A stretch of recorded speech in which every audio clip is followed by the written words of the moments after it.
विमल, पोलो, जोबा केसरी, हर पल मनाओ केसरी त्योहार।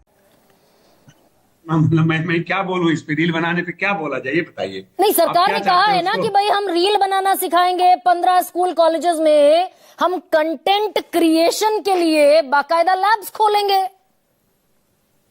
देखिए, आज बजट है, मुझे लगा कि कोई सीरियस सवाल आप पूछेंगे तो थोड़ा सा मैं पढ़ लिख के आया था। हाँ, कि मैं आपके आऊंगी सर, सीरियस सवालों पर भी आऊंगी। हाँ। तो, नहीं, देखिए क्या है कि वो वोट लेने की दौर में जब आप इलेक्शन रैली में जाते हैं, हाँ, तेज कीजिए तो सर, आपकी जेस्चर पोस्चरिंग आपकी डिफरेंट होती है। उसपे प्रधानमंत्री हैं तो उनका हम लोग को ध्यान है, दूसरे दल के लोग भी जाके कुछ कुछ बोलते हैं, उसका हम लोग को ध्यान नहीं है। जाहिर है प्रधानमंत्री की जिम्मेदारी ज्यादा होती है। नहीं, मैं तो दरअसल वित्त मंत्री को कोट कर रही हूँ पवन जी। वित्त मंत्री ने ऐलान किया है स्कूल कॉलेजेस में 1500 कंटेंट क्रिएटर लैब्स खोलेंगे और युवाओं को रील बनाना सिखाएंगे। देखिए, मुझे अच्छा तो ये लगता है कि ये उसको बंद करवाते।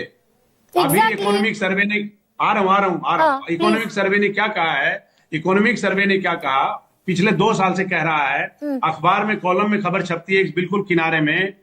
ये इकोनॉमिक सर्वे कह रहा है कि साहब जो डिजिटल ड्रग है, ये जो डिजिटल ओवर यूज है, वो इस देश के लिए कितना खतरनाक है। आप नहीं समझ रहे हैं कि हम लोग कहां जा रहे हैं। उसका क्या तरीका हो सकता है। सरकार को कायदे से उसका उल्टा करना चाहिए कि क्या जो नॉर्वे ने इस्तेमाल किया है, जो ऑस्ट्रेलिया नियम बनाया है, जो दूसरे और देश जिसपे डेनमार्क विचार कर रहा है, जिसपे फ्रांस विचार कर रहा है, जिसपे जर्मनी विचार कर रहा है, क्या हम जिसपे जैसे गोवा और आंध्रा की सरकार ने ऑस्ट्रेलिया ने बिल्कुल रोक दिया। 16 साल के कम उम्र के बच्चे सोशल मीडिया इस्तेमाल नहीं कर सकते। ऑस्ट्रेलिया में लागू हो गया। सरकार को कायदे से वो करना चाहिए जो अभी ऑस्ट्रेलिया की सरकार ने किया है। हम समझ नहीं रहे हैं कि हम अपनी नेक्स्ट जनरेशन के साथ क्या करने जा रहे हैं। आपको काम करने वाले लोग नहीं मिलेंगे। क्या बोला इकोनॉमिक सर्वे ने? इकोनॉमिक सर्वे ने कहा कि वो अनप्रोडक्टिविटी की तरफ हम लोग चले जाएंगे। पर लेकिन इकोनॉमिक सर्वे भी, अब मैं थोड़ा सा मतलब वर्मा साहब को ही सुन के बड़ी अच्छा लगेगा। मतलब वो भी तो इसी सरकार का ऑब्जर्वेशन है ना। मैं ये मानता हूं कि आज न कल उनको ये करना पड़ेगा, चाहे कितनी भी रील बनवा लें, चाहे कुछ कोई लैब खुलवा लें, लेकिन जो इस देश की जो जिस तरह से युवा भटक रहा है, अभी नहीं तो 1 साल बाद, आप 2 साल के अंदर अंदर, मैं कहता हूं अगले लोकसभा चुनाव से पहले अगर सरकार को ये नहीं करना पड़ गया तो आप समझिएगा कि मतलब अनर्थ होने वाला है। नहीं पवन भाई, हम तो बड़े खुश हुए थे ना, 2024 का बजट आया, हम इतने खुश हुए कि सरकार ने बेरोजगारी को एड्रेस किया। 1 करोड़ बच्चे 5 लाख में इंटर्नशिप कर जाएंगे। 1 करोड़ में अगर 20% का भी सक्सेस रेट रहता तो 20 लाख बच्चों की नौकरी लग गई होती। उसका रिपोर्ट कार्ड क्यों देती नहीं दिखी सरकार आज के बजट में? नहीं, उसका रिपोर्ट कार्ड ये कैसे देंगे? उसका रिपोर्ट ठीक नहीं है ना। तो रिपोर्ट कार्ड आप जो ढूंढ रहे हैं, वो तो आप ऐसी चीजें उम्मीद कर रहे हैं जो सरकार दे नहीं सकती। देखिए, मैं एक बात इस बजट के बारे में कहना चाहूंगा। कुंडू साहब बड़ी ज्ञान की बातें कर रहे थे।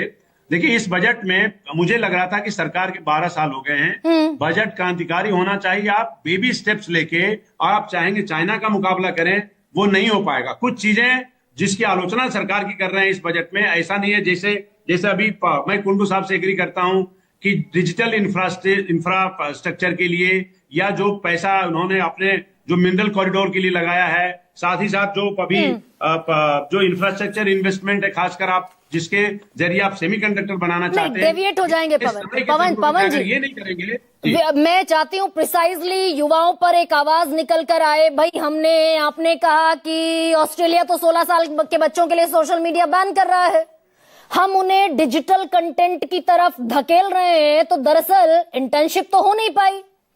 स्किल भी करना था इस देश के युवाओं को प्रधानमंत्री कौशल विकास योजना के तहत। उसका 15% मात्र 1 करोड़ 160 लाख बच्चों ने स्किल हासिल की और नौकरी मिली 24 लाख को। ये सवाल आना चाहिए। नहीं, ये सवाल तो आप कर रही है ना, लेकिन ये सवाल वर्मा साहब हैं, वो आप वर्मा साहब जवाब देंगे सरकार की तरफ से। लेकिन मैं सिर्फ ये कह रहा हूं कि देखिए, आप पिछला रिपोर्ट कार्ड मांगिएगा, उसके नाम पर कहेंगे कि मैं इस बात का खिलाफ हूं। इस देश में पहले एकदम दूध की नदी नहीं बह रही थी गरिमा। इस बजट में जो अच्छा हुआ है उसके बारे में बात की जाए, और जो खराब हुआ है उसके बारे में भी बात की जाए। और लेकिन बहुत हुई बेरोजगारी की मार। अब की बार मोदी सरकार, ये स्लोगन के साथ देश के प्रधानमंत्री को 284 सांसद चुनकर दिए इस देश के युवाओं ने। बिल्कुल सही कह रहे हैं आप। तो बिल्कुल सवाल सही किससे कह रहे हैं। पूछा जाएगा? नहीं, नेहरू का पूछिए ना, रिकॉर्ड कौन तोड़ने मना वाले कर- पहले प्रधानमंत्री हैं देश के प्रधानमंत्री। देखिए इसके ना भाई, इसमें सबसे देखिए, मुझे दो जगह, आप चलिए मैं उल्टी बात करता हूं। मैं दो जगह मुझे इस बजट में घनघोर निराशा हुई। हाँ। मुझे दो, वो ये है कि अर्बनाइजेशन के नाम पे ये देश पूरा कूड़ेदान बनने वाला है आने वाले टाइम में। खासकर शहरी एरियाज रहने लायक नहीं रहेगा अगले 10 साल के भीतर भीतर। तो अर्बनाइजेशन पे स्मार्ट सिटी करके हम समझते हैं कि अर्बनाइजेशन पे 2 कदम आगे चले गए। ऐसा नहीं है, वहां पे कुछ नहीं इस बजट में है। ये मेरे लिए घनघोर निराशा का विषय है। ठीक सर। दूसरा जो सबसे खतरनाक एरिया है, जिसकी तरफ गीता गोपीनाथ ने दृष्टि दिखाई, Pollution। साहब ऐसा है कि आप पोल्यूशन, एक सेकंड, हाँ। पोल्यूशन जो है इस देश के लिए, इन्वेस्टर्स के लिए सबसे बड़ा डैम्पनर का काम कर रहा है। आप अगर ग्रीन एनर्जी में थोड़ी सी और एनर्जी और इन्वेस्टमेंट पैसे डाल के करते तो आने वाले टाइम में रोजगार मिलता, उसके साथ ही साथ ये देश रहने लायक होता। इन्वेस्टर आते तो रोजगार मिलता। एफपीआई में सुबह भी ये सवाल पूछ रही थी, फॉरेन पोर्टफोलियो इन्वेस्टर अपना पैसा निकाल रहे हैं और कितने अरब डॉलर निकाल चुके हैं। और वो जिसकी तरफ आप इशारा कर रहे हैं गीता गोपीनाथ, भाई पोल्यूशन सेफ गार्ड महसूस नहीं कराने देता। डॉक्टर महेश्वर